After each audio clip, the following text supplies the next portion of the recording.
पतिगुं हवामहे प्रियाणां त्वा प्रियपतिगुं हवामहे निधीनां त्वा निधिपतिगुं हवामहे वसो मम आहमजा निगर्भधमा त्वमजासि गर्भधम। हरि ओम। इसके ऊपर रखो उसको। हरि ओम। मंगलम भगवान विष्णु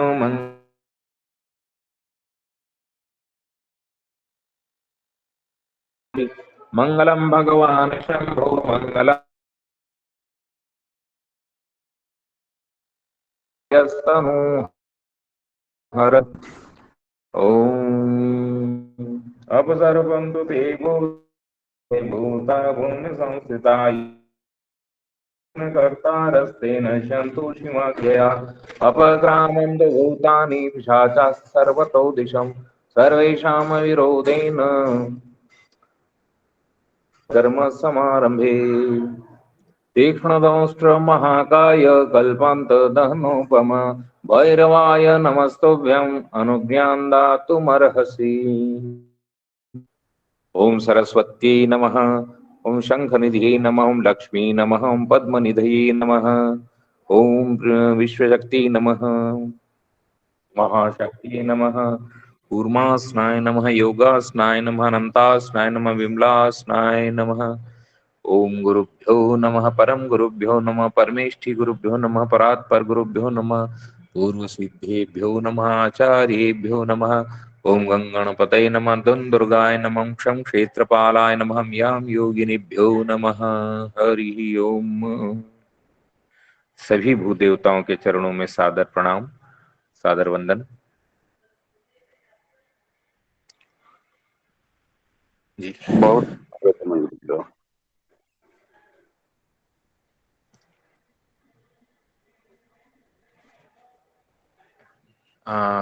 करें प्रारंभ, और कुछ लोगों का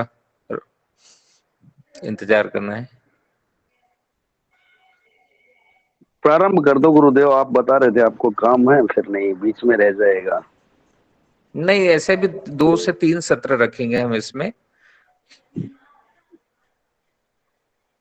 है ना। 2 से 3 सत्र इसमें रखेंगे तो करेंगे इसमें, क्योंकि विषय बहुत गूढ़ है, बहुत विस्तृत है ना। जी तो जी गुरुदेव।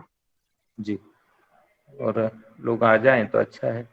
चलिए 2-5 तब तक हम भूमिका वो करते हैं। जैसा कि आप सभी को विदित ही है, आज का विषय संस्कारों पर आधारित है, जिस पर हम चर्चा करेंगे। और मुझे ज्यादा ज्ञान तो नहीं है इसमें, पर मुझे जितना भी समझ आया है, और जो कोशिश करूंगा आप लोगों को बताने की, अगर उसमें कोई त्रुटि हो तो आप निश्चित रूप से मार्गदर्शन करें, और आप जो भी जानते हैं आप भी मुझे बताने का प्रयास करें, मैं भी आपसे सीखूंगा। संस्कार आज का विषय है। मुझे वैसे उपनयन संस्कार का कहा था कि उपनयन संस्कार विषय से राजकुमार जी ने, परंतु फिर मैंने विषय देखा था षोडश संस्कार। तो षोडश संस्कारों में से एक प्रमुख संस्कार, मतलब उपनयन संस्कार कहें तो षोडश संस्कारों का मूल ही है। यहीं से सारी संस्कारों की नदियां आगे प्रवाहित होती है। संस्कारों के बारे में ऐसा कहा गया है कि जन्मना जायते ब्रह्मणा संस्कारा द्विजुच्यते।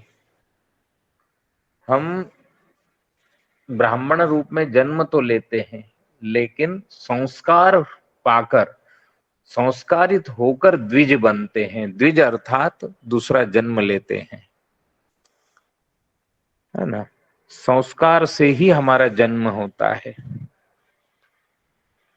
जिस प्रकार एक कंप्यूटर होता है, कंप्यूटर कितना अच्छा भी हो, उसका हार्डवेयर या मोबाइल कह लें, या कोई भी उपकरण कितना अच्छा भी हो, उसकी कॉन्फ़िगरेशन, उसके हार्ड डिस्क, मेमोरी, है ना, स्क्रीन वगैरह सब कुछ कितना अच्छा भी हो, यदि उसमें सॉफ्टवेयर अच्छा नहीं डाला गया, विधिवत नहीं डाला गया सॉफ्टवेयर, तो वह मोबाइल या वह कंप्यूटर ठीक से काम नहीं करेगा या वह काम का नहीं है ना।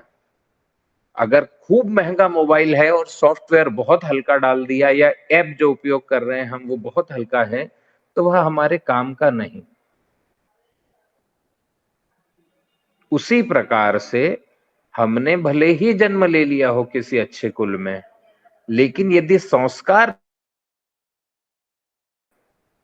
संस्कार नहीं मिले तो उस कुल का, उस श्रेष्ठ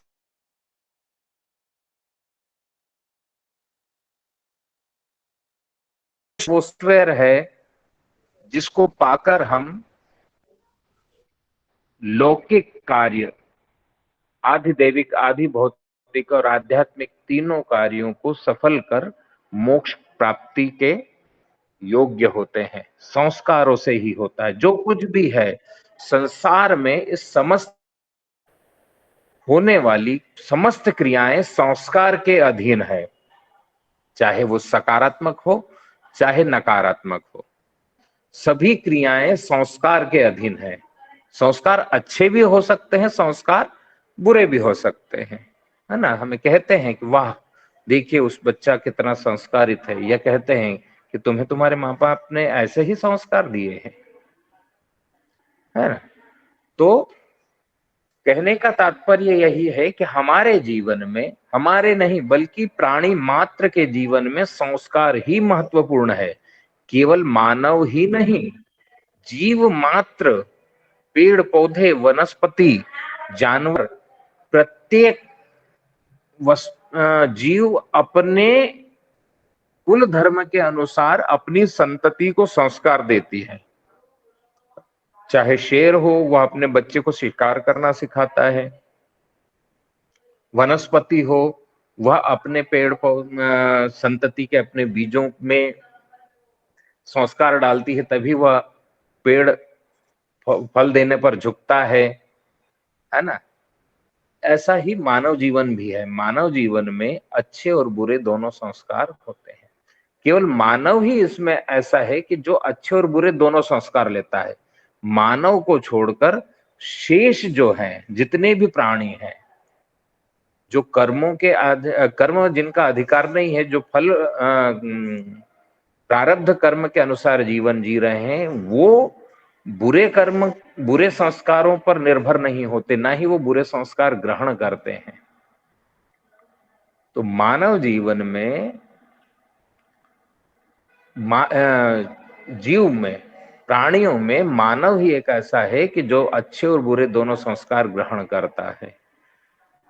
सनातन धर्म एक ऐसी व्यवस्था है जिसमें हमारे ऋषि मुनियों, देवताओं ने, हमारे पितरों ने हमें श्रेष्ठ जीवन जीने के लिए एक ऐसी योजना बनाई जिसे हम षोडश संस्कार कहते हैं, जिसके माध्यम से हम गर्भाधान से लेकर देहावसान पर्यंत अपने जीवन जीने की एक कला उन्होंने हमें इस माध्यम से सिखाई। जीवन जीने की कला, जीवन को श्रेष्ठतम जीने की कला, संस्कार के माध्यम से उन्होंने हमें मार्ग दिखाया। षोडश संस्कारों में अनेक संस्कार हैं। वस्तुतः ये षोडश नहीं, ये 32 और भी गूढ़ जाएं तो यह 52 से 54 संस्कार तक होते हैं, परंतु ये संस्कार, षोडश संस्कार इनमें पूर्ण है। षोडश संस्कारों में भी कुछ संस्कार महत्वपूर्ण है, यद्यपि पूरे षोडश संस्कार बहुत महत्वपूर्ण है जीवन में। तो षोडश संस्कार कौन कौन से हैं? गर्भाधानम पुंसवनम सीमंतो जात कर्म च नाम क्रिया निष्क्रमणोन्नाशनम वपन क्रिया कर्णवेदो व्रतादेशो वेदारंभ क्रिया निधि केशांतः स्नानोद्वाहो विवाहाग्नि परिग्रह चेताग्नि सग्रहश्चेति संस्कारा षोडशमृता। गर्भाधान, पुंसवन, सीमंतोन्नयन, मेधाजनक, जात कर्म, षष्ठी कर्म, नामकरण, निष्क्रमण, अन्नप्राशन,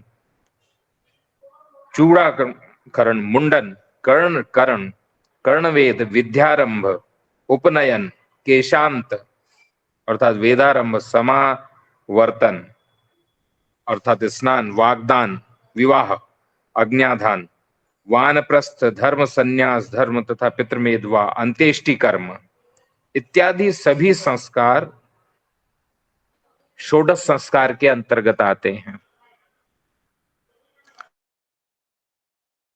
षोडश संस्कार करते हैं कि ये प्रभावित करेंगे, इन षोडश संस्कारों का पालन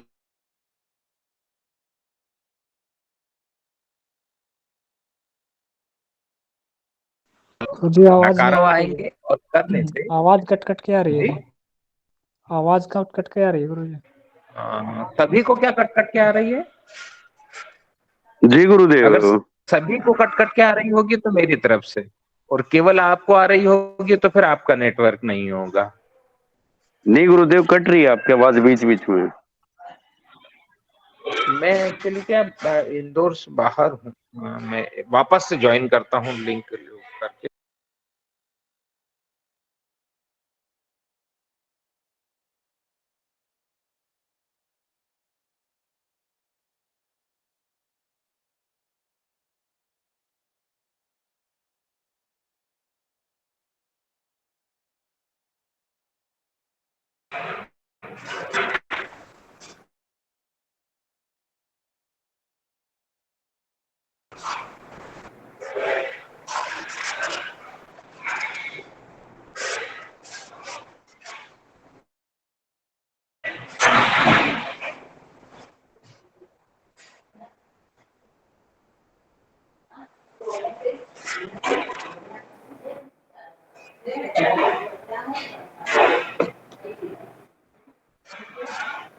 जी आ रही है आवाज मेरी? हाँ जी आ रही है अभी तो। जी एक मैं माइक लगा।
आचार्य जी, आप ही चुप हो गया, मेरे पास ये आवाज नहीं आ रही किसी की।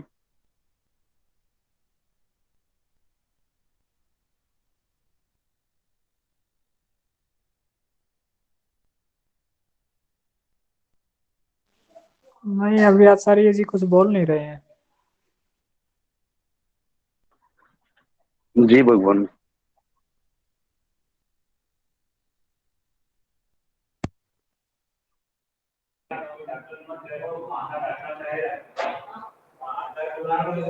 आवाज आ रही है? आ रही है गुरु जी। हाँ जी गुरु जी। मैं थोड़ा छत पे जाता हूँ, शायद यहाँ कोई प्रॉब्लम देखता हूँ। जी, तो मैं ये कह रहा था कि षोडश संस्कारों के हमारे शास्त्र पुराण और हमारे जीवन में अनेकानेक उदाहरण है, जिसमें हमने सबसे श्रेष्ठ उदाहरण यदि देखें तो भक्त प्रहलाद का था। गर्भाधान समय में, गर्भाधान के समय करवाने मात्र से प्रहलाद जैसी संतान एक दुष्ट राक्षस के घर में उत्पन्न हुई, है ना। यदि विज्ञान कहता है कि जैसा जीन होता है वैसा ही संतान उत्पत्ति होती है, तो एक राक्षस का जिन एक आवाज कट रही है गुरुजी। संस्कार का ही प्रभाव, यह संस्कार का ही प्रभाव। आवाज आ रही? गुरुजी आ तो रही है लेकिन बीच बीच में नेटवर्क कट की रही बड़ी, नेटवर्क की तो नेटवर्क तो है, क्या दिक्कत आ रही? नेटवर्क तो है। अब आ रही है आवाज? हाँ जी आ रही हाँ जी गुरु जी, अब अच्छी आ क्लियर रही है। है प्रभु। हाँ हाँ हाँ।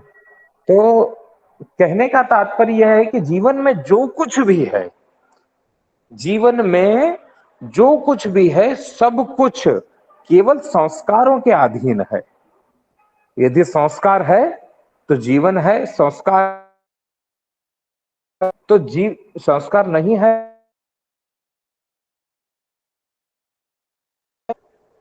ठीक है, तो संस्कार ही सब कुछ है।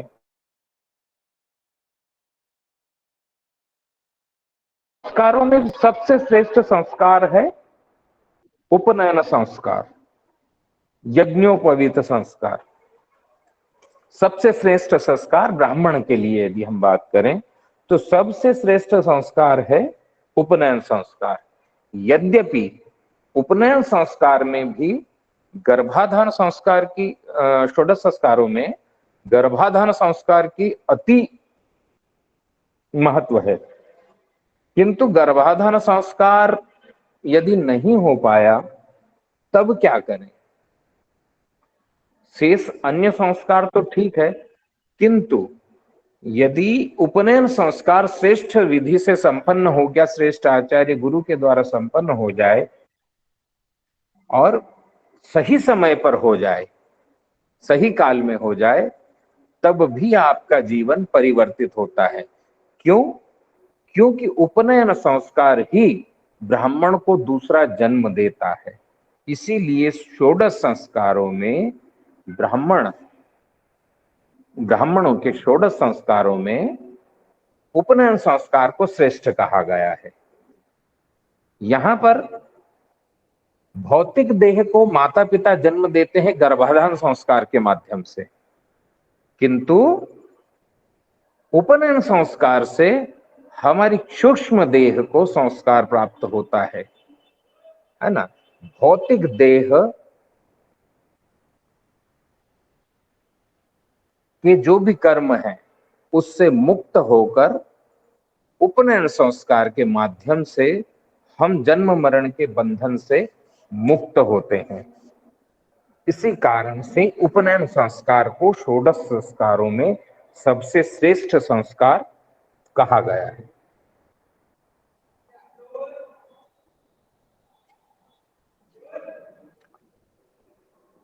उपनयन की बात करें, यदि उपनयन है क्या, आज हम उपनयन संस्कार पर बात करेंगे, क्योंकि मुझे राजकुमार जी ने उपनयन संस्कार के बारे में कहा था, नहीं तो हम पहले से बात करते गर्भाधान से या अन्य संस्कार से, उस विषय को भी आगे रखेंगे तभी। आज हम उपनयन संस्कार पर चर्चा करेंगे। उपनयन क्या है, क्यों इसका इतना महत्व है? उपनयन का अर्थ है उप धन नयन,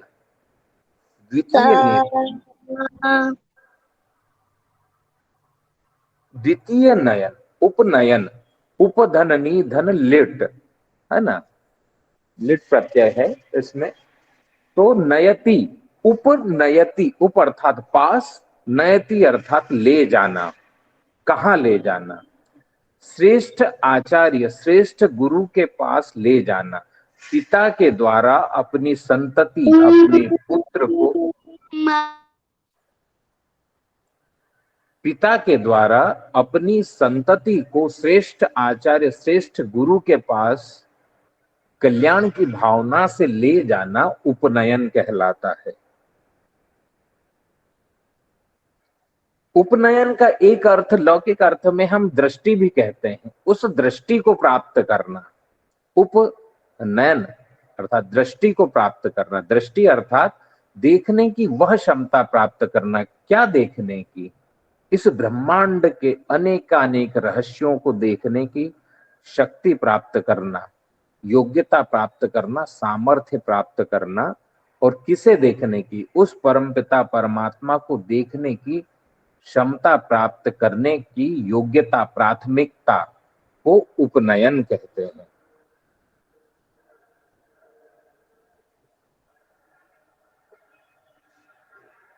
अन्नप्राशन एक संस्कार है जो शिशु का होता है।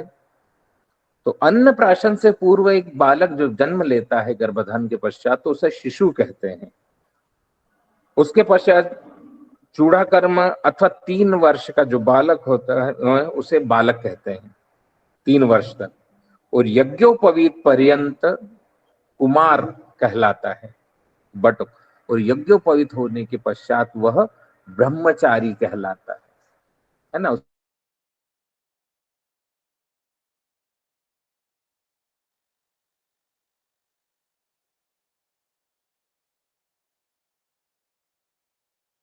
पिता जिस बच्चे को जन्म देते हैं, गुरुजी फिर आवाज उसे कटने लगी। कहता है कि आप इसे, बड़ी समस्या आ रही है। अच्छा है।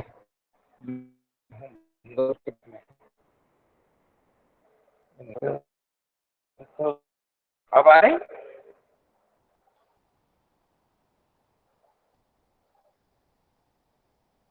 आवाज आई?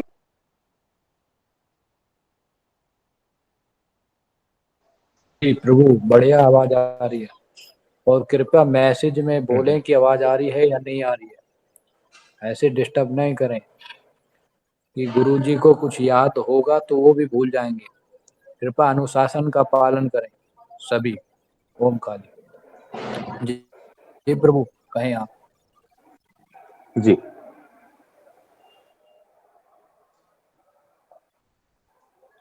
उपनयन को अथर्ववेद में क्या कहा गया है? अथर्ववेद में उपनयन अर्थात आचार्य द्वारा ब्रह्मचारी को ग्रहण करना या स्वीकार करना। किस हेतु? उस भौतिक देह के अंदर सूक्ष्म जो जीव है उसे विराट की पहचान करने के लिए ग्रहण करना। अथवा गुरु जो श्रेष्ठ बना है कर्म के द्वारा, है ना, श्रेष्ठ अध्ययन के द्वारा, श्रेष्ठ विज्ञान के द्वारा जो श्रेष्ठ बना है, वैसे ही विद्या उस शिष्य को देने के लिए, उसी पद पर पहुंचाने के लिए ग्रहण करता है। उसे उपनयन कहते हैं। नयति, उपनयति, उपधन न धन लिट अर्थात नयति अर्थात ले जाना, है ना।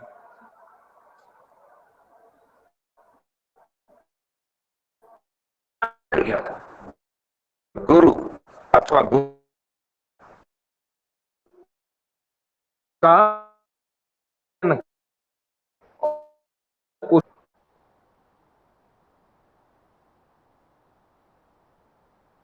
है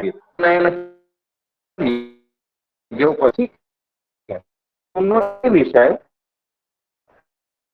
थोड़ा सा भेद है दोनों में। गोलू जी आपको आ रही है आवाज साफ?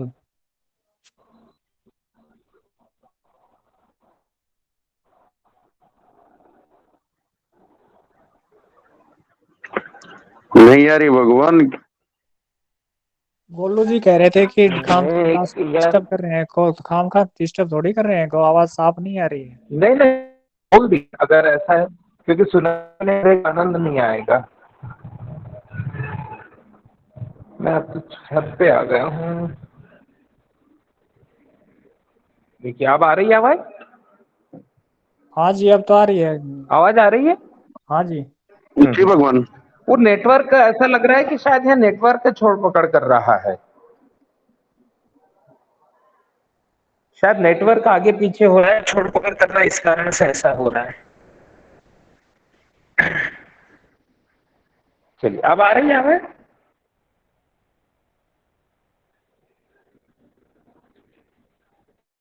आवाज नहीं आए तो बोलिएगा, ठीक है? करें आगे?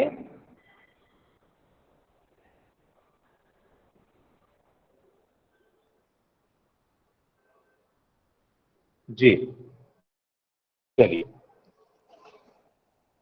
तो उपनयन संस्कार क्यों महत्वपूर्ण है, ये थोड़ा सा हमने लिया। संस्कार, संस्कार के बारे में जाना। और उपनयन, उपनयन एक स्पष्ट है सभी वेदों में, चाहे षोडश संस्कारों में, चाहे मनुस्मृति लें, चाहे सूत्र लें, हम पर ग्रह सूत्र जितने भी हैं, आश्वालन ग्रह सूत्र, पारस्पर ग्रह सूत्र आदि, आपस्तंभ ग्रह सूत्र जितने भी हैं, या जैमिनी संहिता लें, सभी में एक ही बात स्पष्ट रूप से कही गई है कि षोडश संस्कारों में सबसे महत्वपूर्ण उपनयन संस्कार है। ब्राह्मणों के लिए सबसे श्रेष्ठ संस्कार यदि कोई संस्कार है तो वह उपनयन संस्कार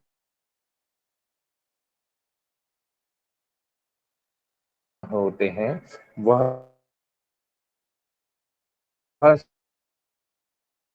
चयन करते हैं, ढूंढते हैं दीक्षा दे, क्योंकि उपनयन में गायत्री की दीक्षा होती है। गायत्री मंत्र सबसे श्रेष्ठ मंत्र है और उसकी दीक्षा जब श्रेष्ठ गुरु के माध्यम से होती है तो वह उस बालक के जीवन, भावी जीवन में श्रेष्ठ नींव का निर्माण करता है। एक श्लोक है, उत्पादक ब्रह्म दात्रोर्ग ईमान ब्रह्मदत्पिता ब्रह्म जन्म ही विप्रस्य प्रेत्य चौदय शाश्वतम। मनुस्मृति का श्लोक है यह, द्वितीय अध्याय में। पैदा करने वाला पिता और ब्रह्मोपदेशक आचार्य, ये दोनों में आचार्य श्रेष्ठ है। क्यों? क्योंकि पिता और माता ने काम के वशीभूत होकर बालकों को जन्म दिया, भौतिक देह को, किंतु आचार्य या श्रेष्ठ गुरु उस देह को ब्रह्म जन्म में परिवर्तित करता है उपनयन के माध्यम से। उपनयन का एक नाम ब्रह्म जन्म भी है ना? एक होता है हमारी भौतिक देह का जन्म और दूसरा होता है ब्रह्म जन्म।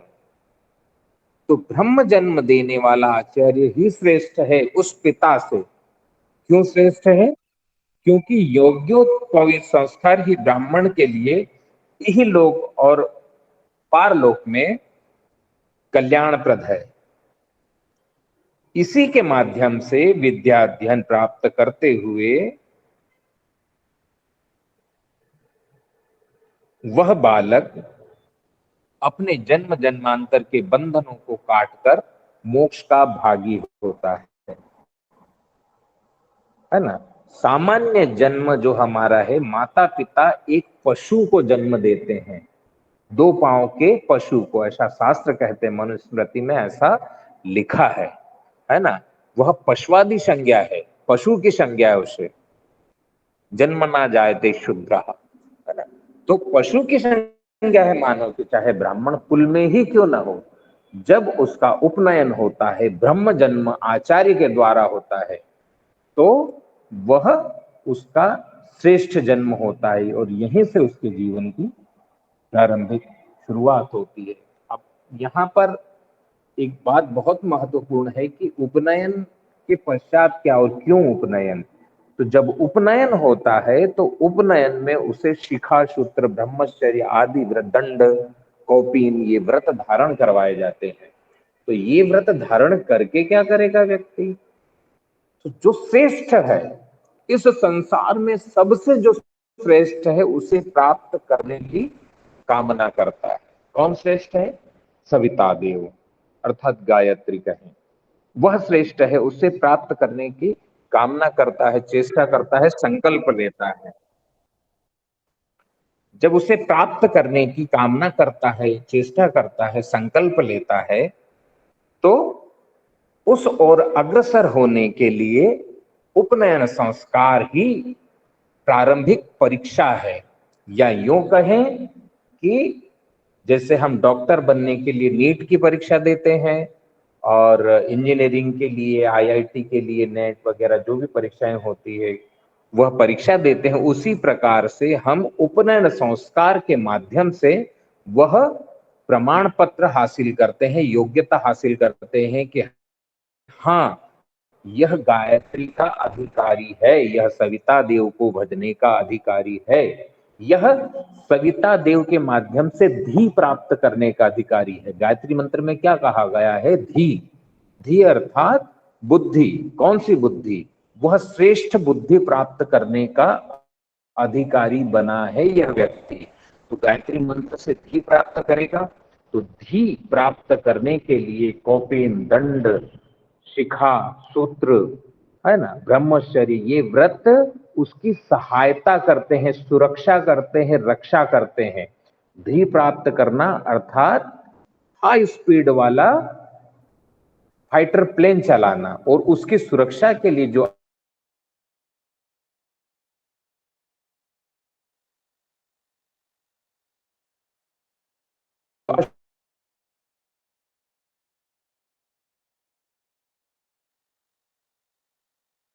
में कूद कर सविता को प्राप्त कर जीवन में विजय हासिल करता है, मोक्ष रूपी।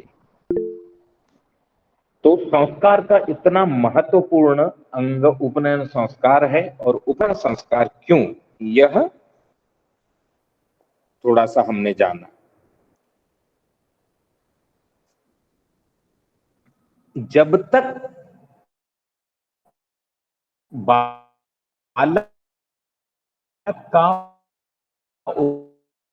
उपनयन नहीं होता है, जिस कुक्षी से, जिस माता की कुक्षी से गर्भ से बालक जन्म लेता है, जिस योनि से बालक जन्म लेता है, वह दूषित रहती है। क्योंकि जितने भी हमारी इंद्रियां हैं या जितने शरीर के छिद्र हैं, उससे स्राव होने पर हम दूषित होते हैं। कुछ कह रहे हैं? तो जितने भी हमारे शरीर से, चाहे नाक, कान, अधो अंग, अधो छिद्रों से जितने भी स्राव होते हैं या मल विसर्जन होता है, तो हमें शुद्धि की आवश्यकता होती है। स्नान, ध्यान, आचमन, पवित्रीकरण के माध्यम से हम शुद्ध होते हैं। किंतु माता जब हमें जन्म देती है तब भी स्त्राव होता है, हम भी स्त्राव ही है ना।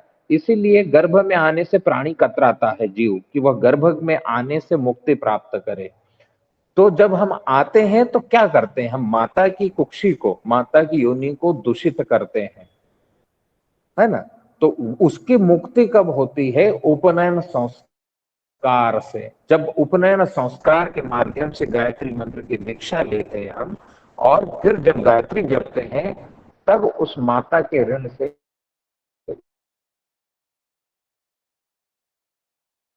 ऋण होते हैं हम, है ना। ऋण से ऋण होने के और भी दूसरे वो हैं, लेकिन जब गायत्री जपते हैं, दूसरा जन्म ब्रह्म जब तक को पूर्ण करते हैं, उस योनि को शुद्ध करते हैं जिससे हमने जन्म लिया।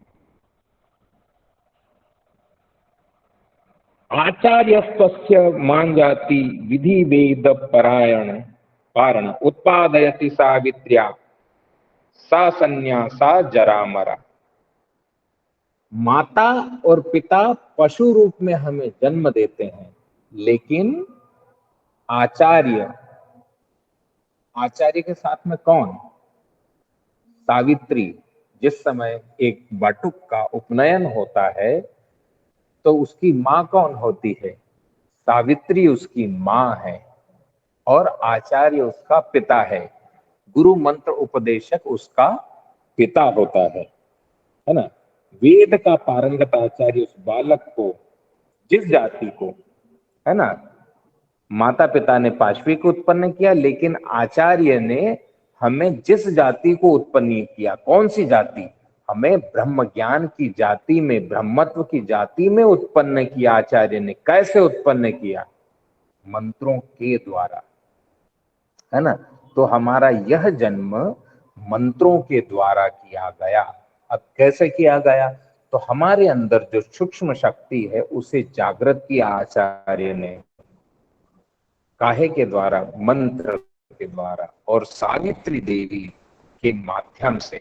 हमारी माँ कौन है उपनयन में? उपनयन में सावित्री हमारा उपनयन करती है।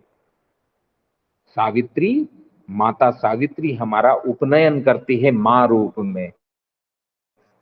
जिस प्रकार धागा डालना बाह्य रूप से, स्थूल रूप से तो माता पिता करते हैं, लेकिन मूल सूक्ष्म रूप में माँ सावित्री और आचार्य पिता के रूप में हमें दूसरा जन्म देते हैं। और ऐसी संस्कार युक्त जाति, वह जाति जो हमें आचार्य और मां सावित्री ने दी, वह जरा मृत्यु के बंधन से दूर है। वह जाति हमारी अजर अमर है। वही जाति अक्षुण्ण है। पशुआदि कर्म करते हुए हम आज नहीं तो कल 100, 1000, 10,000 वर्षों में हमारी कीर्ति क्षय हो जाएगी।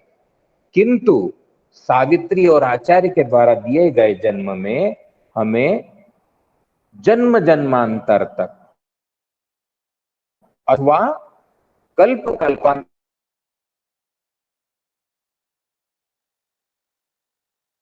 भी अक्षुण्ण होता है। इसलिए उपनयन संस्कार द्विज आवाज संस्कार है। भगवान आपकी आवाज क्लियर नहीं आ रही है। बार बार नेटवर्क जा रहा है, लगता है बार बार नेटवर्क जा रहा है ना? बार बार नेटवर्क जा रहा है।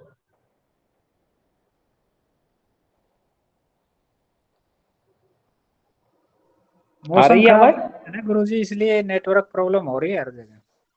हाँ, बारिश हो रही है यहाँ पर। हाँ जी, बारिश खूब हो रही है इंदौर में आज।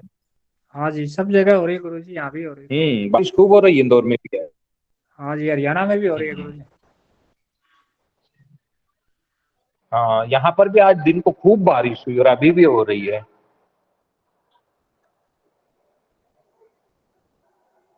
चलिए, आ रही है आवाज अब? जी आ रही है आवाज गुरुजी। फिर से रिकनेक्ट करूं? हाँ हाँ, ठीक है ना। तो सविधि यज्ञोपवीत संस्कार होने पर वेदाध्ययन और उसके अर्थ को, जो अविनाशी है ना, सविधि यज्ञोपवीत संस्कार और उसका अर्थ क्या है? यज्ञोपवीत संस्कार का अर्थ है वह अविनाशी है।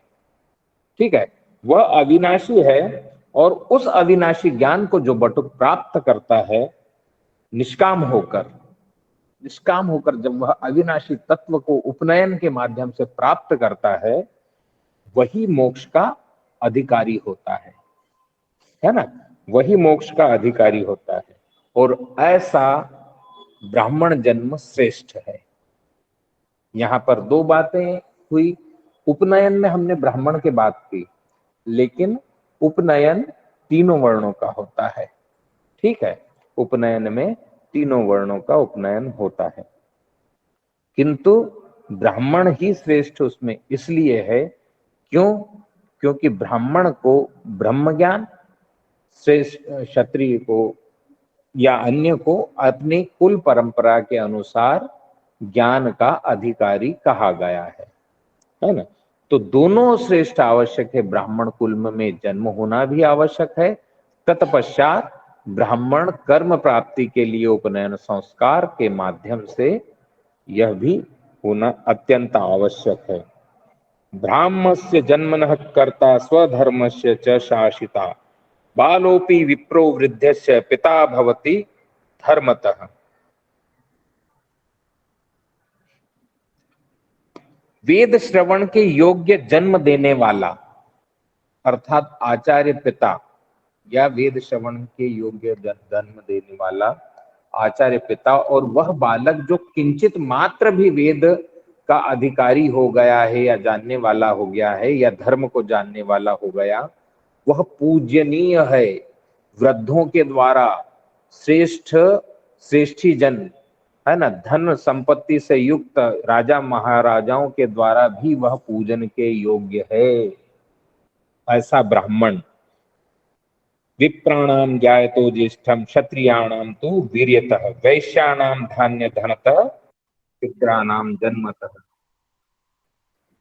है ना। ब्राह्मण विप्राणाम ज्ञायतो ज्येष्ठम, विप्र, यहां पर हमने ब्राह्मण कुल में जन्म लिया तो हम ब्राह्मण हो गए, और उपनयन संस्कार से हम द्विज हुए, है ना, द्विज हो गए उपनयन संस्कार से, ठीक है। तो द्विज तो सब हो जाएंगे क्योंकि सबका उपनयन होता है, तो द्विज तो सब हो गए, क्षत्रिय वैश्य ब्राह्मण सभी द्विज हो गए, सभी द्विज कहलाएंगे। किंतु वेद को विधिवत जानकर सावित्री का ध्यान करते हुए जो ईश्वर को जानता है वह विप्र हो जाता है। इसीलिए विप्र को क्या चाहिए, क्यों पूजा जाए? विप्र को ज्ञान। और क्षत्रिय को क्या चाहिए? क्षत्रिय श्रेष्ठ क्यों होगा? बल चाहिए। और वैश्य को क्या चाहिए? धन। तो वैश्य धन से श्रेष्ठ हो, क्षत्रिय बल से श्रेष्ठ हो। ब्राह्मण काहे से? ज्ञान से। ब्राह्मण के पास यदि ज्ञान है, ज्ञान है,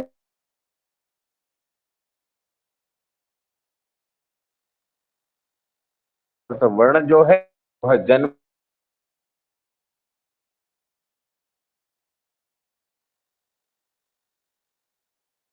अधिकार नहीं है तो वह श्रेष्ठ नहीं, उसका जन्म लेना मात्र ही श्रेष्ठ है। इसलिए यह मनुस्मृति में कहा गया है, श्रेष्ठ है। चारों ही वर्णों, तीनों वर्ण अपने अपने योग्यता के आधार पर श्रेष्ठ है, किंतु इससे अतिरिक्त वह स्वयमेव श्रेष्ठ है। ईश्वर ने उसे श्रेष्ठ ही जन्म दिया है, हम उसे पतित या अपमानित नहीं कर सकते। तो ब्रह्म ज्ञान की प्राप्ति के लिए ब्राह्मण कुल में जन्म लेकर उपनयन संस्कार करना ही हमारा ध्येय है।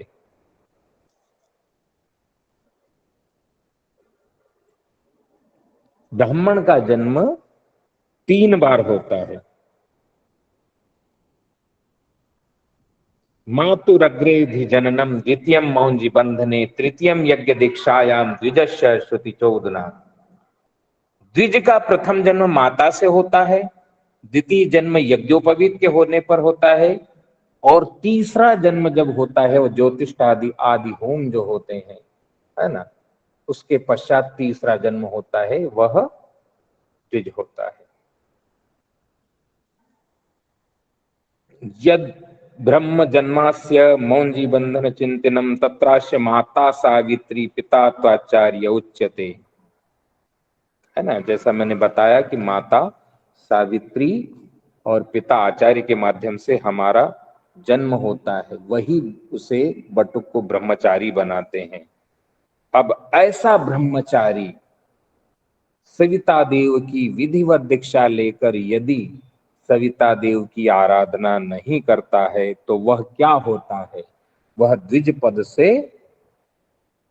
पतित हो जाता है, वह विप्र पद से पतित हो जाता है, और सावित्री के ऋण से उऋण नहीं होता।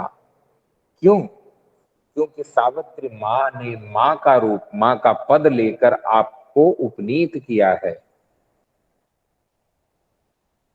अभिमंत्रित किया है। सावित्री ने आपके मंत्र को, जो हम सूत्र जो होता है ना, ब्रह्म सूत्र जो धारण करते हैं, उसे अभिमंत्रित कौन करता है?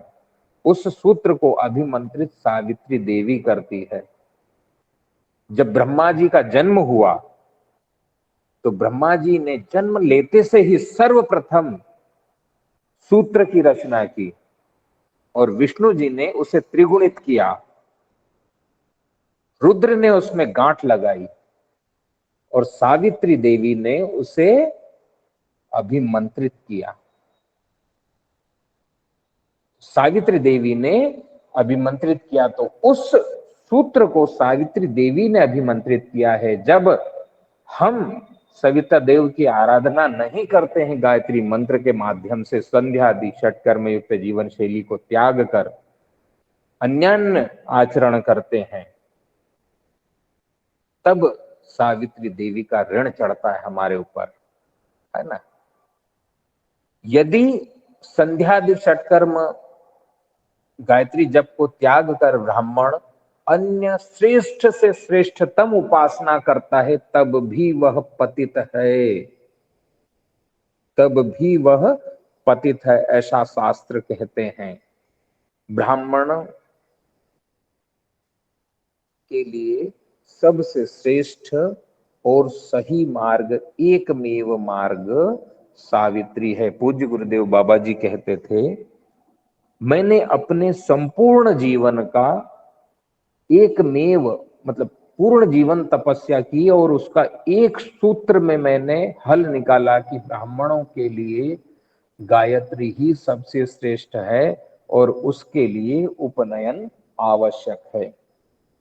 इसीलिए श्री अंबिका आश्रम बालीपुर धाम से नित्य निशुल्क, नित्य क्या कहें कि मतलब निरंतर उपनयन संस्कार के प्रचार प्रसार और उसकी जागरूकता और उसके अवलंबन के लिए निरंतर प्रयास होते रहते हैं।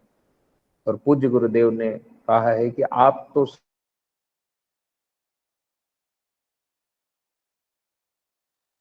हम उससे संस्कारित कर आपके पास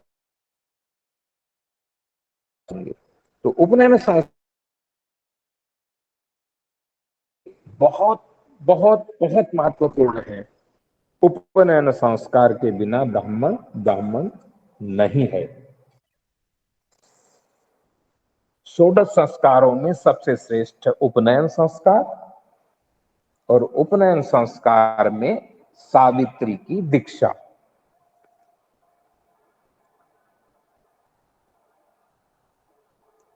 शास्त्र कहते हैं बिना ब्रह्म जन्म लिए, है ना, यहां ब्रह्म जन्म का उपयोग कर रहा हूं, ब्रह्म जन्म अर्थात उपनयन, यज्ञोपवीत, उपनयन यज्ञोपवीत।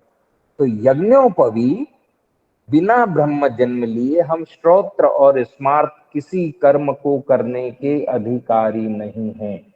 ना ही श्रोत्र, वेद आदि अध्ययन, होमादि कर्म अथवा किसी अन्य स्मार्त आगम निगम ग्रंथों को पढ़ने के अधिकारी नहीं है। केवल श्राद्ध में हम करने के अधिकारी होते हैं।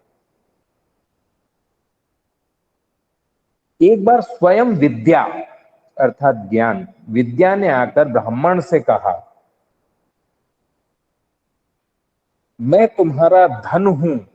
ब्राह्मण का धन क्या है, अभी कुछ देर पूर्व मैंने बताया, ब्राह्मण का धन कोश ज्ञान है, विद्या है।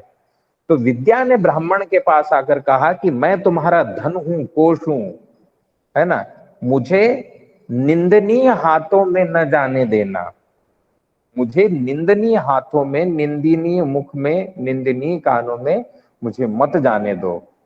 ठीक है, मेरी रक्षा करना तुम्हारा धर्म है, मेरी रक्षा करना तुम्हारा धर्म है, मेरी निंदा करने वाले को मुझे मत दो, इससे मैं पतित हो जाऊंगी, नष्ट हो जाऊंगी। मुझे ऐसे व्यक्ति को दो जो ब्रह्मचारिण हो, जो ब्रह्मचारी हो, ब्रह्म तत्व को जानता हो, जिसने ब्रह्म को धारण किया हो, ऐसे व्यक्ति को आप मुझे दीजिए। इससे क्या होगा, इससे मैं वीर्यवती हो जाऊंगी। विद्या कहती है ब्राह्मण से कि आप मुझे ब्रह्मचारी को दो, अर्थात यज्ञोपवीत धारी उस श्रेष्ठ बालक को जो अपने जन्मदाता माता पिता को छोड़कर कौपीन धारण कर आश्रम में आया है आपके पास, उसे आप दो। यह सांकेतिक भाषा है ना।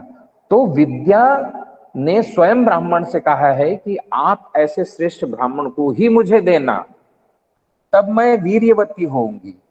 और यह सत्य है। क्यों कहा गया है कि ज्ञान बांटने से बढ़ता है। तो विद्या बढ़ेगी कैसे, है ना, तो जब ब्राह्मण श्रेष्ठ आचार्य श्रेष्ठ गुरु अपने बटुक को श्रेष्ठ पद पर धारण आसीन करवाएगा, तब जाकर वह ब्राह्मण लोक कल्याणार्थ, जीव मात्र के कल्याणार्थ उस विद्या का जितना उपयोग करेगा, उसका धन कोश, विद्या रूपी धन कोश आगे बढ़ता ही जाएगा। ठीक है। विद्या ब्राह्मण में त्याह सेव दिस्तेस्मि दक्षमाम असूयकाय माम मातस तथा स्वामी मस्तया।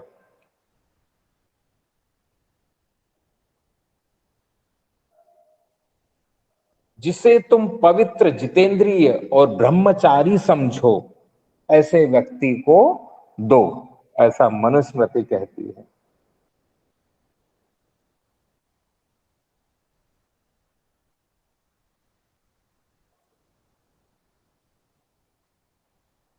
आपोषणात् ब्राह्मणस्य सावित्री नाति वर्तते आद्वा विंशात् चत्र बांधोरा चतुर्विंशः। यहां पर उपनयन संस्कार की बात करें तो उपनयन संस्कार कब हो? गर्भाधान से लेकर 5वें वर्ष तक में यदि किसी ब्राह्मण बटुक का उपनयन हो जाए तो वह सबसे श्रेष्ठ है। उसकी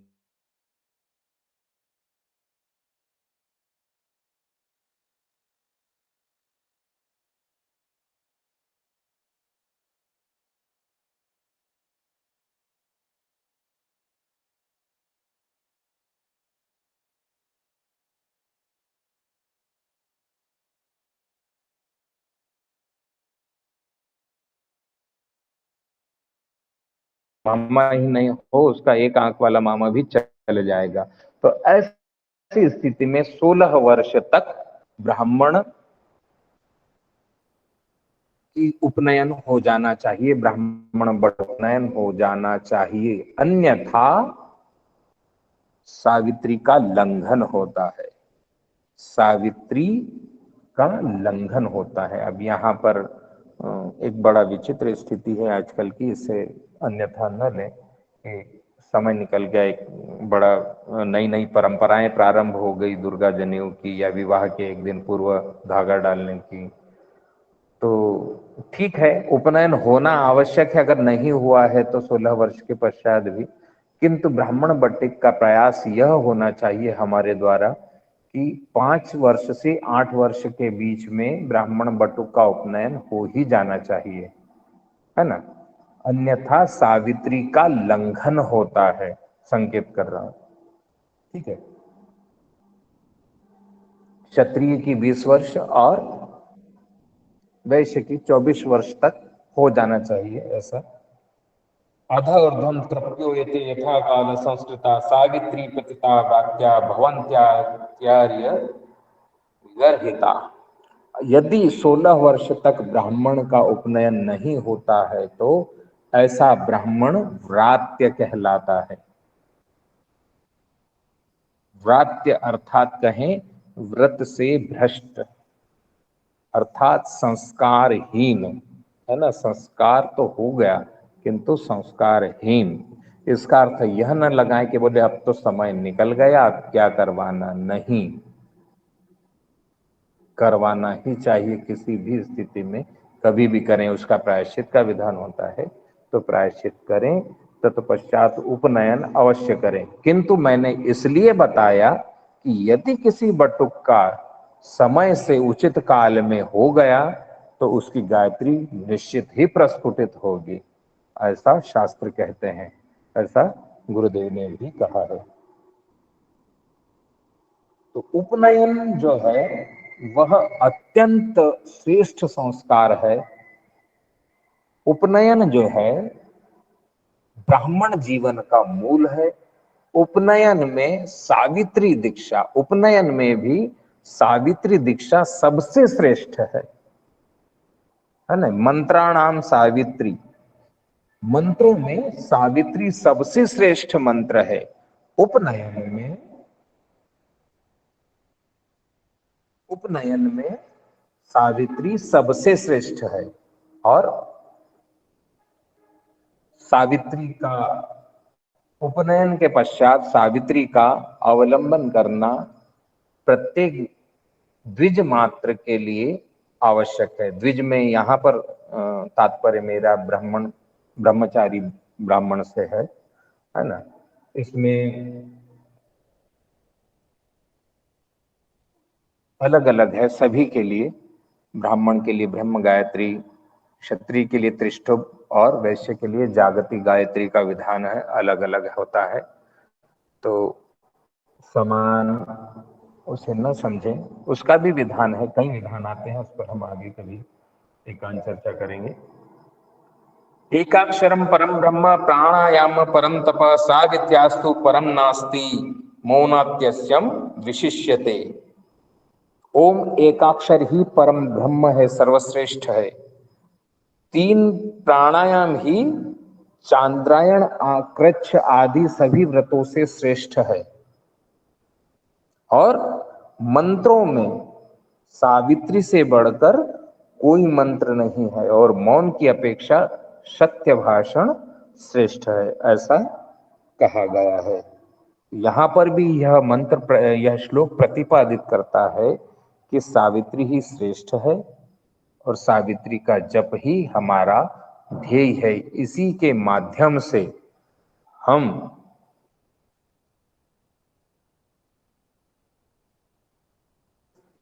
जन्म मरण के बंधन से मुक्त होकर मोक्ष।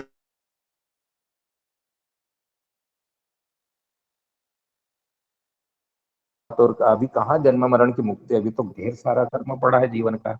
किंतु यहाँ यह स्पष्ट है कि सावित्री केवल मोक्ष ही प्रदान नहीं करती, बल्कि संपूर्ण जीवन की व्यवस्था करती है। वह भौतिक देह से लेकर सूक्ष्म देह तक के जन्म जन्मांतर के समस्त कार्यों का संपादन सावित्री के माध्यम से होता है, जब हम उसे निष्काम भजते हैं।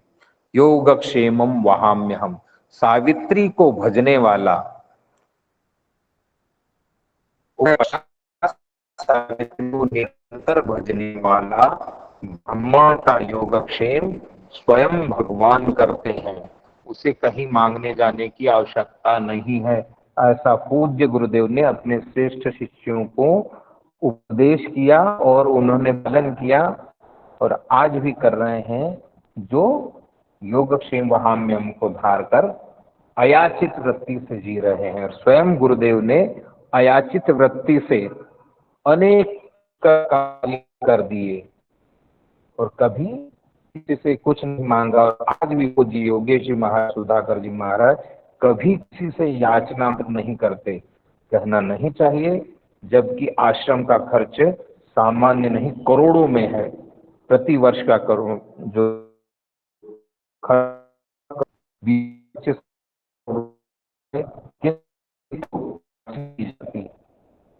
कि आप धन दीजिए, आप दान दीजिए या नहीं, भी हम कभी निकल जाए याचना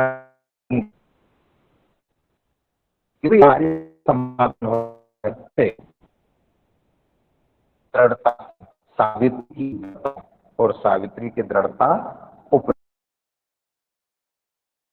जो है कारपास है ना, ब्राह्मण के सूत्र के जो जनेऊ है वही सब कुछ है ना।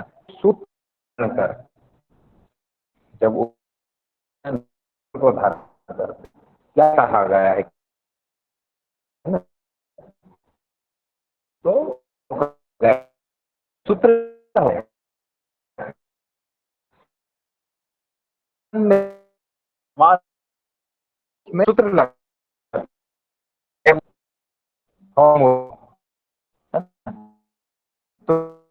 तो फार्मूला चाहिए होता है कि अरे इस दवाई का ये फार्मूला है या इस सवाल को हल करने का ये फार्मूला है, इस समस्या है ना। कोई किसी फिल्मों को हिट करवाने का फार्मूला क्या है, तो वही बात आती यहाँ। ये सूत्र है, सूत्र जो सूत्र है, 3 या 9 तंतुओं का धागा नहीं, सूत्र है उसमें 9 देवता विराजित होते हैं, है ना। यज्ञोपवीत जब हम धारण करते हैं तो उसमें क्या करते हैं, आवाहन करते हैं। 96 तनु अंगुल अर्थात हमारे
आवाज आ रही मेरी?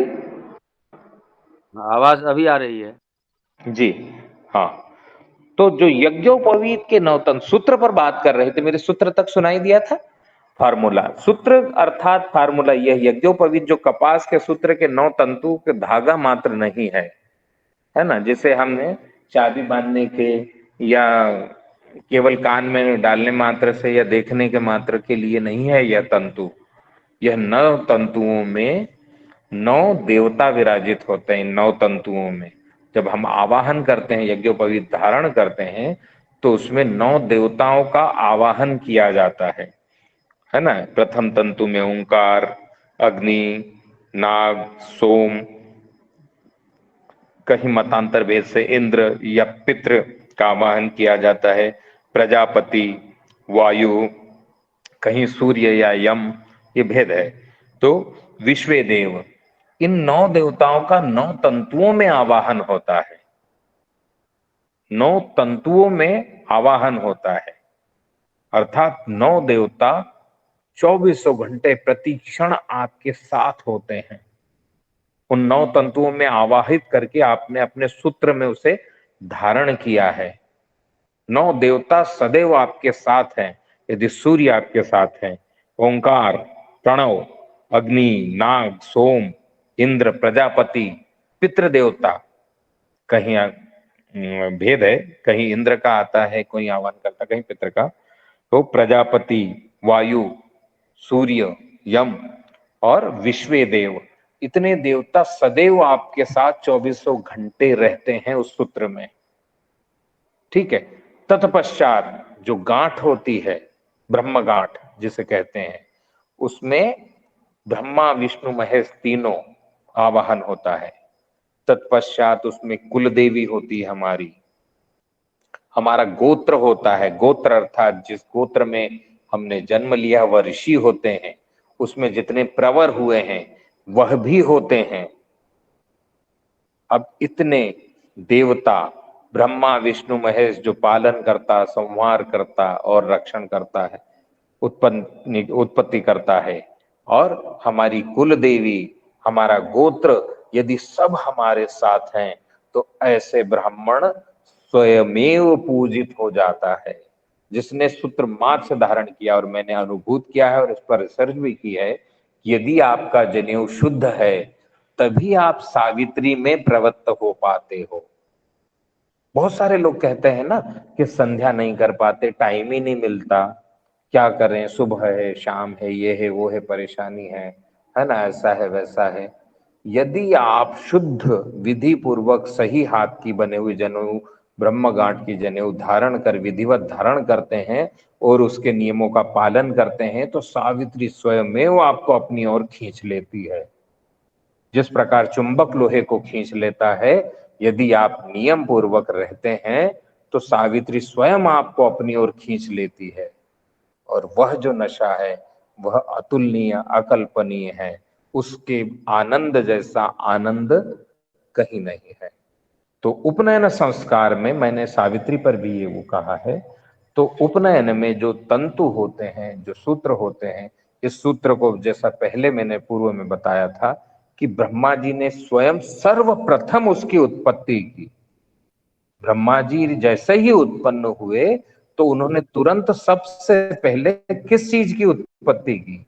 ब्रह्मा जी ने सूत्र की उत्पत्ति की, और विष्णु जी ने उसे त्रिगुणित किया। त्रिगुणित अर्थ होते हैं ना, जो मुख्य तीन रज, तो जो तीन तंतु, तीन तत्वों, तीन सतर और तम है ना, तीनों के प्रतीक है। ब्रह्मा विष्णु महेश तीनों के प्रतीक है। ठीक है, तो एक सूत्र में हम सब कुछ धारण करके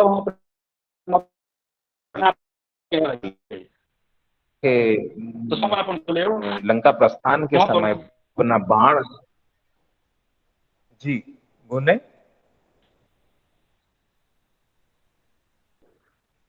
फिर से बोले। इस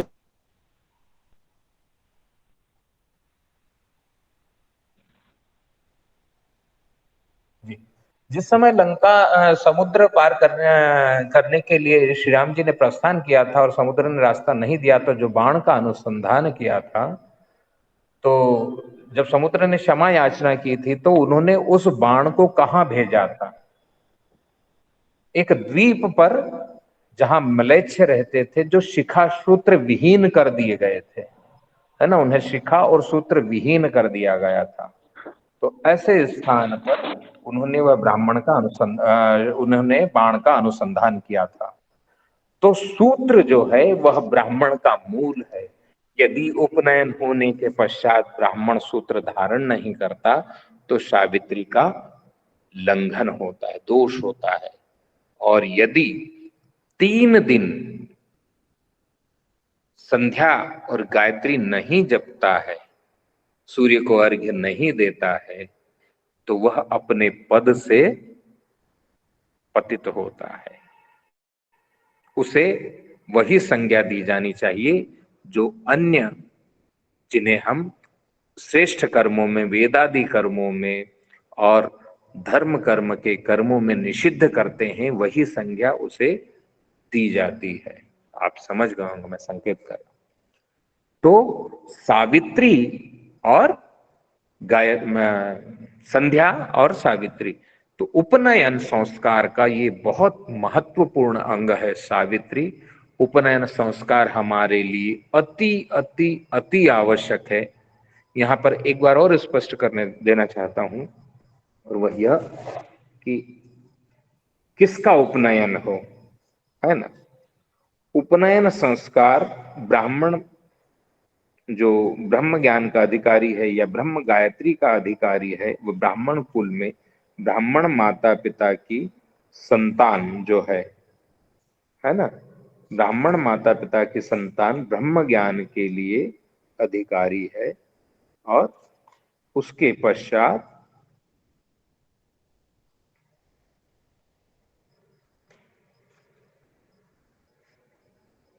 ब्राह्मण माता पिता की संतान ब्रह्म ज्ञान के अधिकारी है, उसका उपनयन हो।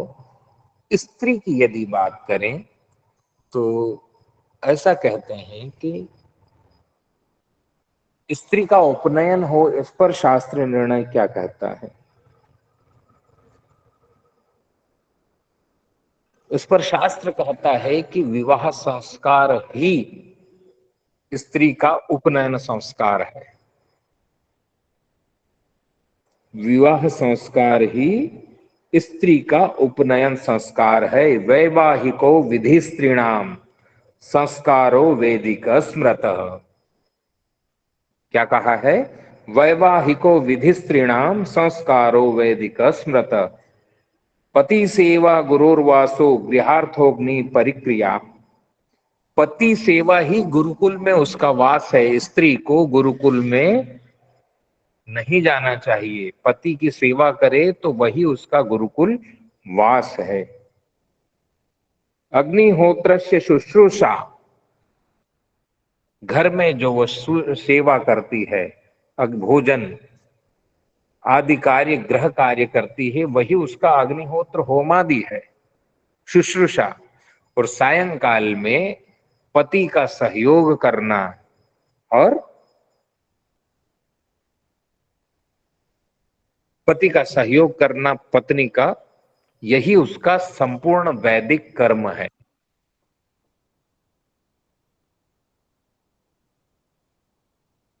अर्थात सूत्र धारण,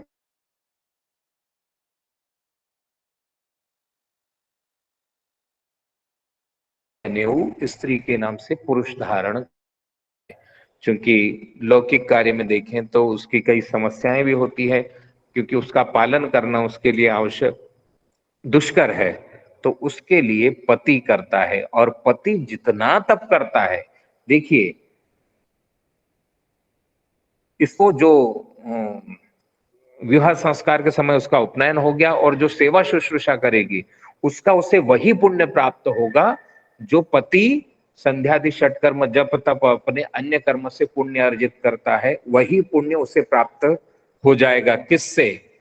है ना, सेवा शुश्रूषा मात्र से, ग्रह की, है ना, पति सास ससुर बालक अतिथि देव यज्ञ ऋषि जो कर्म करते हैं उससे वही प्राप्त हो जाएगा। साथ ही पति जो भी कर्म करेगा उसका आधा हिस्सा भी उससे प्राप्त हो जाएगा, है ना। तो ईश्वर की एक बड़ी सुंदर व्यवस्था है, ऋषि मुनियों के, हमारे पितरों ने एक बड़ी सुंदर व्यवस्था की है कि किसी को उसके फल से वंचित नहीं किया गया है। बड़ी विडंबना है आज की, शास्त्रों के बारे में बहुत टिप्पणियां होती हैं, इससे वंचित उससे वंचित। फल से कभी किसी को वंचित नहीं किया गया, फल सभी का सेम है। ब्राह्मण को या पुरुष को बहुत कठिन मेहनत करके जो प्राप्त होता है, बहुत दुष्कर कार्य करके जो प्राप्त होता है, वही कार्य स्त्री को अथवा अन्य को समान रूप से कम मेहनत में प्राप्त हो जाता है। तो ब्राह्मण बहुत दुष्कर कठिन जप तप संयमी जीवन जीता है, इसीलिए उसे पूजा जाता है, और ऐसा ही ब्राह्मण पूजा जाता है। चाहे सम्मान सबका हो, पर ऐसा ही तपस्वी ब्राह्मण, सावित्री का धारण ब्राह्मण पूजा जाता है। तो यह उपनयन संस्कार के बारे में हमने सामान्य चर्चा की। अब यदि हम कहें उपनयन संस्कार के पालन में बहुत मतलब ये बातें आ रही है तो बता दे रहा हूं, अन्यथा घबराए नहीं कि ऐसा है कि ये तो इतना कठिन है जिसका पालन कैसे करें। नहीं, अब बहुत सारे प्रश्न आते हैं मेरे पास कि अगर हम जनेऊ का पालन नहीं कर पाते हैं तो निकाल के ही रख दें। नहीं, यदि अपवित्र भी हो गई है तो भी आप उसे तब तक पहन कर रखिए जब तक कि वह आप नई धारण न कर लें, है ना। या हम कहीं ऐसा कर्म कर रहे हैं कि अपवित्र हो जाती है या उसका पालन नहीं हो पाता है, तब भी आप उसे धारण करिए, छोड़िए मत, क्योंकि वह आपको भान करवाएगी कि मुझे धारण करना है, नहीं, है ना, बदलना है। ठीक है। तो यदि हम सूतक में चले जाएं या घर में सूतक हो जाए या मरना कहीं कर्म में चले जाएं अथवा 4 माह हो जाए, तो उपनयन में जो यज्ञोपवीत होती है उसे बदल लेना चाहिए और नई धारण कर लेना चाहिए। ठीक है। तो यह सामान्य जानकारी थी उपनयन संस्कार के संदर्भ में, और भी बहुत विराट चीजें हैं इसमें, क्योंकि आज का समय हो रहा है। आपको इसमें कोई प्रश्न हो किसी को तो हम कर सकते हैं, इस पे चर्चा और भी जारी रखेंगे। अभी समय भी कम, नेट भी नहीं है, तो अगले 15 मिनट हम इस पर चर्चा करेंगे। आप लोगों में से यदि मैंने कुछ मुझसे कहीं त्रुटि हुई हो तो आप अवश्य उसे इंगित करने की कोशिश करें, बताएं मुझे, तो मैं इसे सुधार करूंगा। तो कोई प्रश्न हो तो हम उस पर बात कर सकते हैं।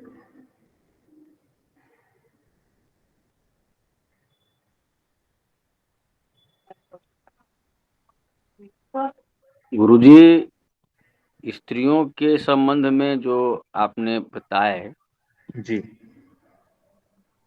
विवाह में ही उसका उपनयन संस्कार माना जाता है, जी तभी उसे ब्राह्मणी पद मिल जाता है तुरंत। हम्म। और नहीं, पति ब्राह्मण को तो कुल से है ही, वह जिस जर कुल में जन्म लिया है, द्विज का जो होता है महा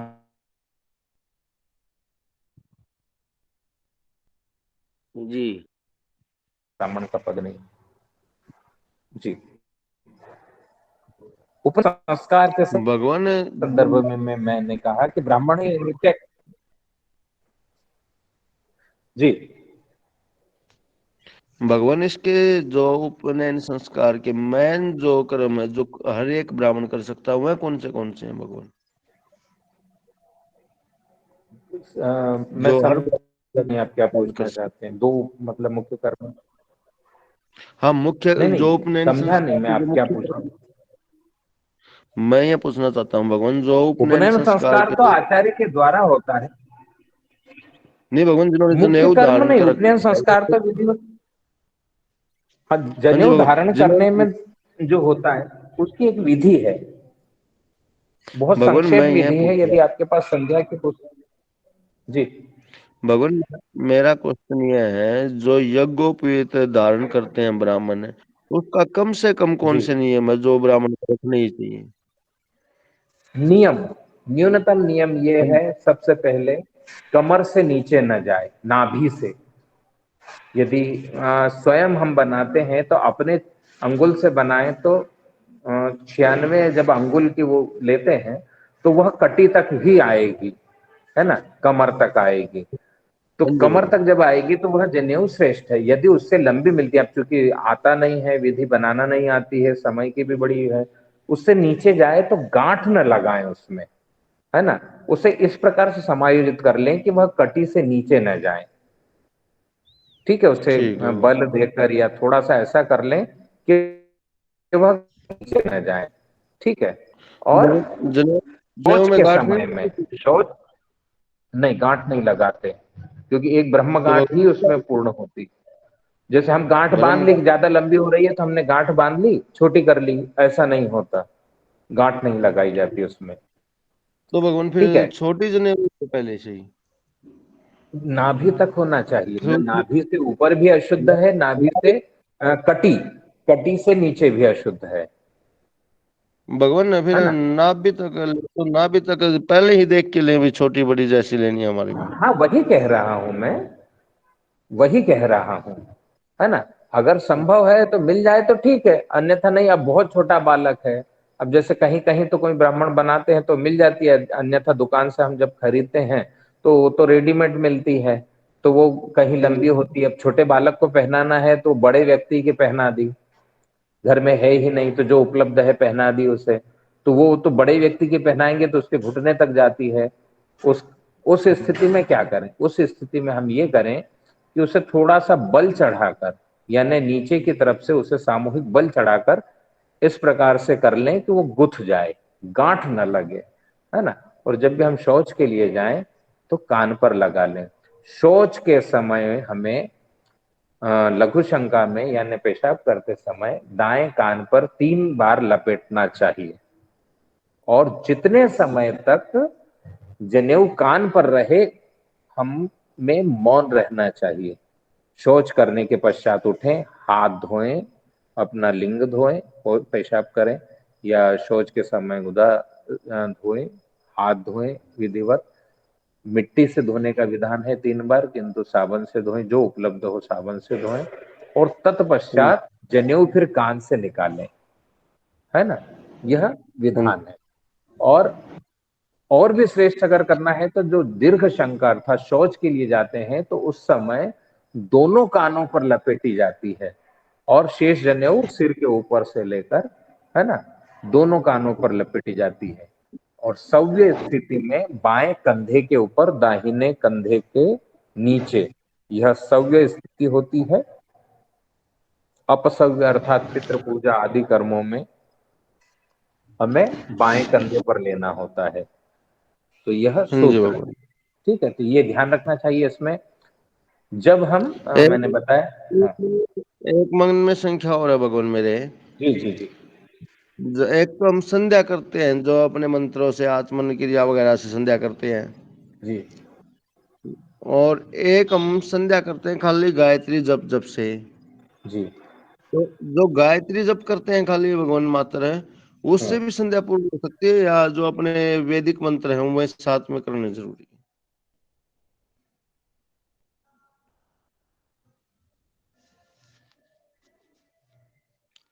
हाँ जी भगवान।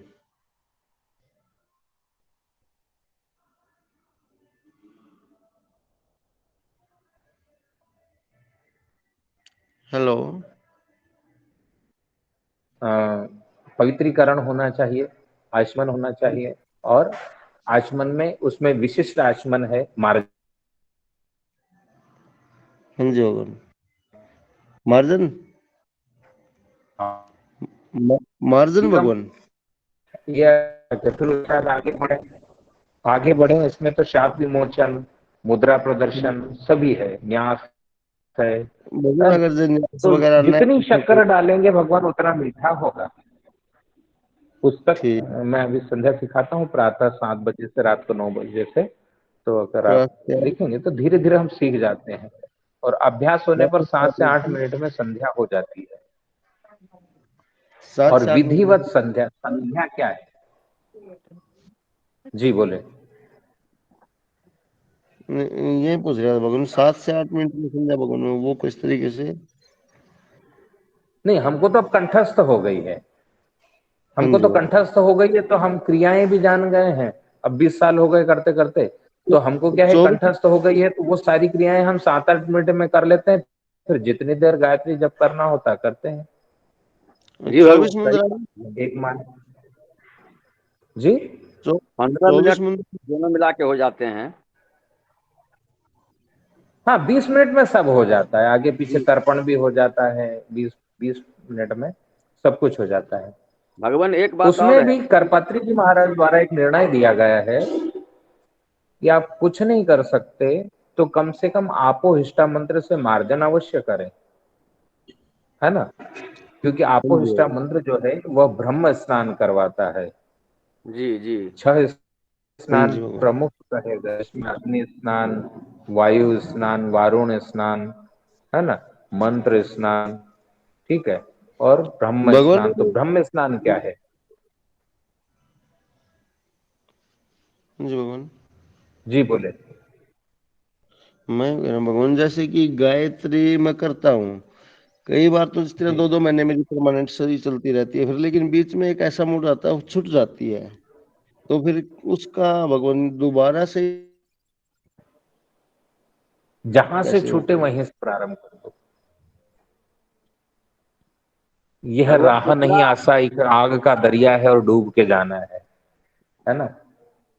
कोशिश करें कि हाँ न जी छूटे, कोशिश करें कि भगवान। न छूटे, और छूट जाए तो मेन तुरंत पकड़ लें। मेन प्रॉब्लम क्या है भगवान, जैसे संध्या करते हैं ना, तो काम हाँ इतना ज्यादा हो जाता है यजमानों का, कोई अपना हाँ। कर्म करने का टाइम ही नहीं मिलता, कई बार ऐसा हो जाता है भगवान, क्या करें? देखो एक चीज हम बताएं, और आप फिर क्या कर्म करते हैं? जिस टाइम पे काम करना होता है ना भगवान, उसी टाइम पंडित पे फिर कर्म है, संध्या।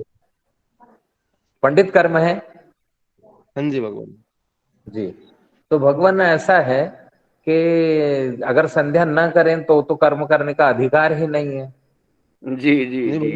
है ना? भगवान, छूट है जाती है आप भगवान। दूसरी बात यह है कि आप जो कर्म करेंगे उसका प्रतिफल, जब अधिकार ही नहीं आपको, तो उस कर्म का प्रतिफल यजमान को कैसे जाएगा, आप ये विचार करें। हाँ जी यजमान भगवान। को कहिए रुकिए। ऐसे अभी देखिए, विशिष्ट स्थिति बताता हूँ उज्जैन की। रविंद्र जी शर्मा जो आप लोगों को संध्या सिखाते हैं और आश्रम से जुड़े हैं, उन्होंने निवेदन किया था उज्जैन में, पंडितों का समूह है महाकाल में, तो उनसे निवेदन किया था कि आप संध्या श्राद्ध माता की श्रद्धा गए, तो वो वहां बात करके और 2 दिन करके आ गए थे वहां। तो उन लोगों ने ये निर्णय 20 पंडितों का एक समूह बनाया और आपस में वो के माध्यम से जुड़ गए, और प्रत्येक व्यक्ति संध्या करने बैठ गया, संध्या ली, अब मैं चल रहा हूँ, है ना, उन्होंने कर दिया। वो आपको अगर जा रही है निकलना है 6 बजे करना है तो 5 बजे, तो क्या है कि हमको धारना पड़ेगा। प्रकृति परीक्षा तो लेती है, इतना आसान थोड़ी ना है ब्राह्मण होना, ब्राह्मण ऐसे ही थोड़ी ना पूजा जाता है। जी भगवान। पूज्य नहीं भगवान, गुरुदेव क्या होता है कहते हैं, जिससे पूज्य गुरुदेव ने मुझे इसको, 1-2 दिन छूट जाती है भगवान, ज्यादा टाइम तो नहीं छोड़ता मैं, 1-2 दिन। देखो क्या है, हम भी कहें, ये तो बात है, हमसे भी छूट, लेकिन पकड़ ले, गुरुजी हाँ जी मुद्रा भगवान। पकड़ ले, आवश्यक होता है ना। है। पर मैंने तो एक नियम ये बनाया है कि यदि मुझे कहीं कर्म के लिए जाना है तो मैं अवश्य करता हूँ, क्योंकि मेरे मन में एक भय रहता है कि मैं जिसके लिए कर्म करने जा रहा हूं, यदि वह फलित नहीं हुआ तो इसका दोष मुझे लगेगा, और दोष नहीं, या उसकी आशा भंग होगी ब्राह्मण के प्रति, उसका विश्वास वो होगा। तो इसलिए मैं उस दिन विशेष करता हूँ, विधिवत पूर्ण विधि से करता हूँ, ऐसे भी विधि से करता हूँ पर और विशेष करता हूँ। तो प्रयास करें, हो जाएगा, है ना, प्रयास करें, हो जाएगा।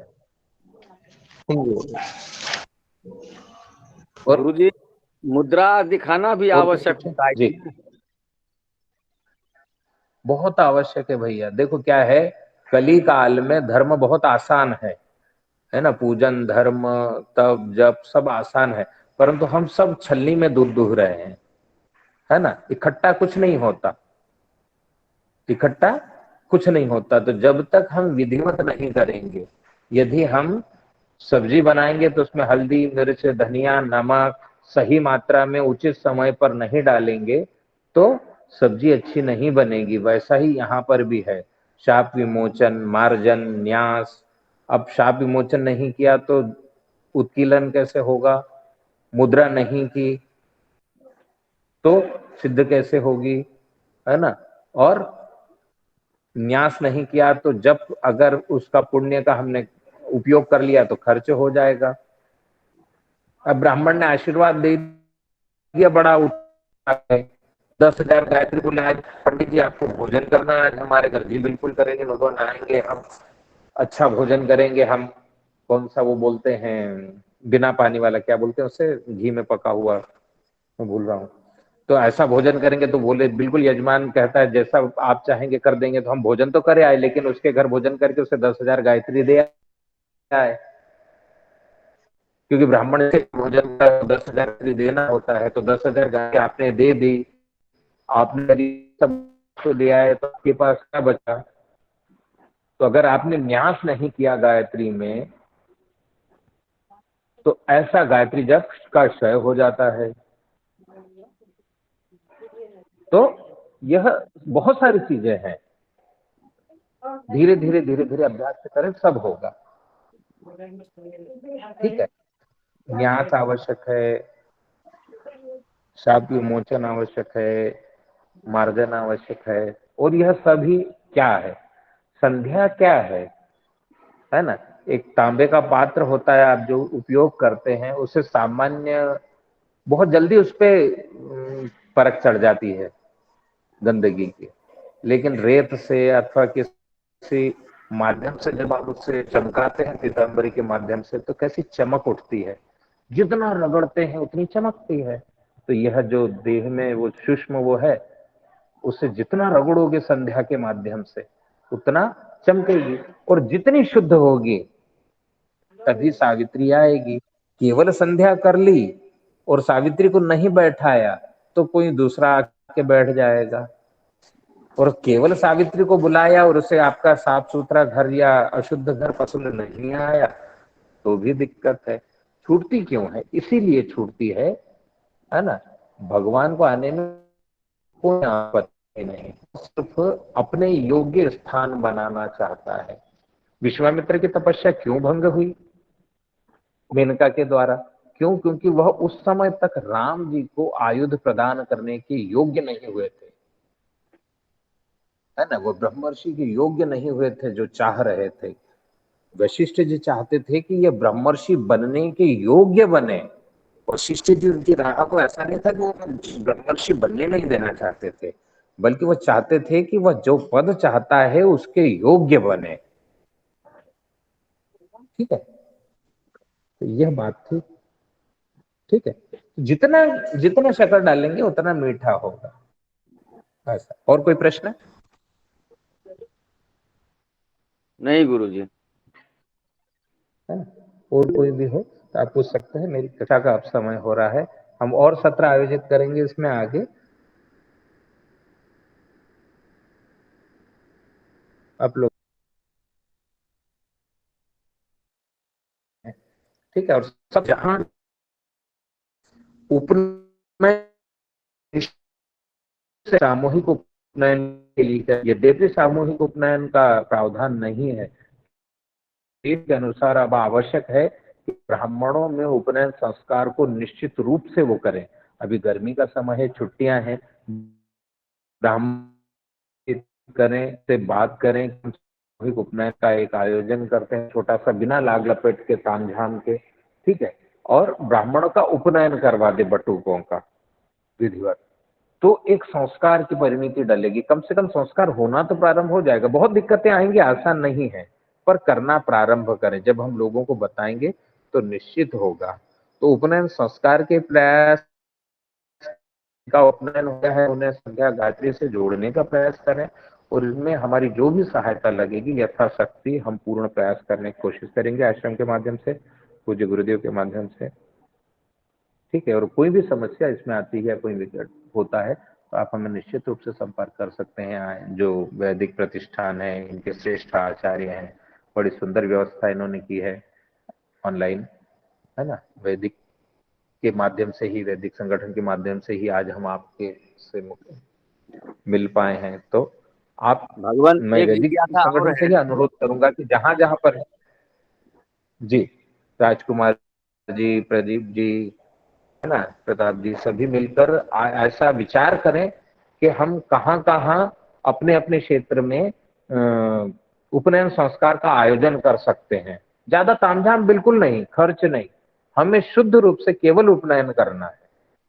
तो ऐसा आयोजन करने का प्रयास करें, विचार करें उस पर, ईश्वर स्वयं सहायता करेंगे। ठीक है, भगवान एक जिज्ञासा और थी, थोड़ा सा समाधान कर जी दीजिए। जी जी जी जी। जब आवाहन करते हैं हाँ तो गायत्री जी का जो रूप है, आकृति है उनका, जी और जब जी। अब उनका आवाहन करते हैं तो श्वेत वर्णासम दृष्टा करके करते हैं, हाँ, तो उसमें तो सरस्वती जी का पूरा पूरा आकार आता है। देखिए ऐसा है कि तीन संध्याओं में तीन रूप है बाह्य। जी। प्रातः में बाला है, और माध्याह्न में युवा है, और सायं में सरस्वती है ना। तो किंतु श्वेत गायत्री वर्णासम जप के दृष्टा पूर्व करोति हमें विराट तथा गायत्री तथा का आवाहन, करके जो श्लोक है। जी जी, समझ गया, मैं समझ गया। तो हम जो बोलेंगे वही आता है, मंत्रों में शक्ति होती है, ये तो आप मानते हैं। जी यदि जी। हम भावपूर्ण करते हैं तो स्वर आते हैं, है ना। हमें ध्यान में क्या आएगा, जो हम बोलेंगे वही आएगा, है ना। तो हमारे जो क्या वो कहते हैं कि जिस भाव से हम जिसे बुलाते हैं वह निश्चित आता है, और उसका स्वरूप है, वह सर्वस्वरूपिणी है। तो तीनों संध्याओं में तीन काल में उसके तीन रूप है, और जब गायत्री जपते हैं तो उसका विराट रूप है, पंचमुखी जो है, मुक्ता विद्रुम हेम नील धवल अच्छायर मुख तीक्ष्ण, है ना, जी युक्ता जी। मेन्दुवला। तो यही यह रूप यही उसका हम मूल रूप है गायत्री का। ध्यान में वही पंचमुखी का ध्यान किया जाए। हाँ, देखिए ऐसा है कि आप प्रारंभ में जहां जो कर रहे हैं श्रेष्ठ है, पर गायत्री जप के पूर्व पंचमुखी का ध्यान किया जाए, सूक्ष्म का, जी जी वह भी सूक्ष्म है ना। पंचमुखी भी सूक्ष्म है, जी यह स्वरूप है उसका, मूर्ति नहीं है वह स्वरूप है ना। तो वही जी करें आप। जी, समझ रहे हैं। आप श्रेष्ठ पद, श्रेष्ठ, हाँ, श्रेष्ठ उत्तर पाए। ठीक है, जी गुरु जी। और कुछ मैं वैदिक जो संगठन है, वैदिक समूह है, उसको बहुत बहुत धन्यवाद देता हूँ कि वह ऐसे आयोजन कर रहा है, और उससे निवेदन करता हूँ मैं, आपके जो श्रेष्ठ ने उनसे कहिएगा, राजकुमार जी, प्रताप जी, प्रदीप जी जो भी हैं, आप उनसे कहिएगा कि उपनयन संस्कार के लिए प्रयास करें अपने अपने क्षेत्र में। और आज बैठक में कौन कहाँ से जुड़ा है, मैं सबसे परिचय नहीं लिया समय कम होने के कारण, किंतु मैं जी सबसे निवेदन करता हूँ कि अपने अपने क्षेत्र में अवश्य प्रयास करें।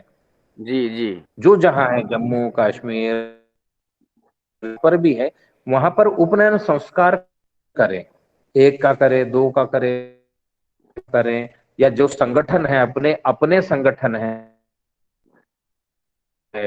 औदिच्य है, सारस्वत है, सरयू पाणी है, जो कानिकोब्ज है ना, तो सभी एक ही से निवेदन है कि आप उपनयन संस्कार का आयोजन करें, और गायत्री न्यूनतम, जिनका उपनयन हो चुका है उन्हें न्यूनतम सूर्य अर्घ्य देकर गायत्री जप के लिए प्रवृत्त करें।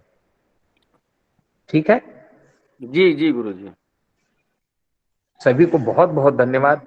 मुझसे कोई त्रुटि हो तो मुझे निश्चित रूप से सूचित करें, मैं उसे सुधार करूंगा, क्योंकि मैं अनपढ़ हूँ, है ना। नहीं, बहुत सभी को बहुत ज्ञानवर्धक बहुत बात है। धन्यवाद। शांति पाठ कर दीजिए।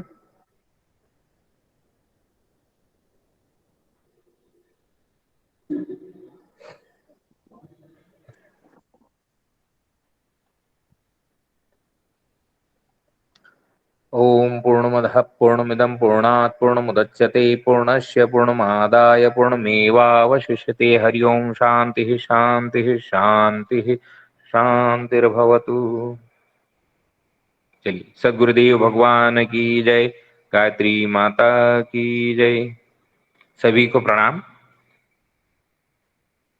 जी प्रणाम गुरु जी। करें समापन। जय हो। जी जी। हर हर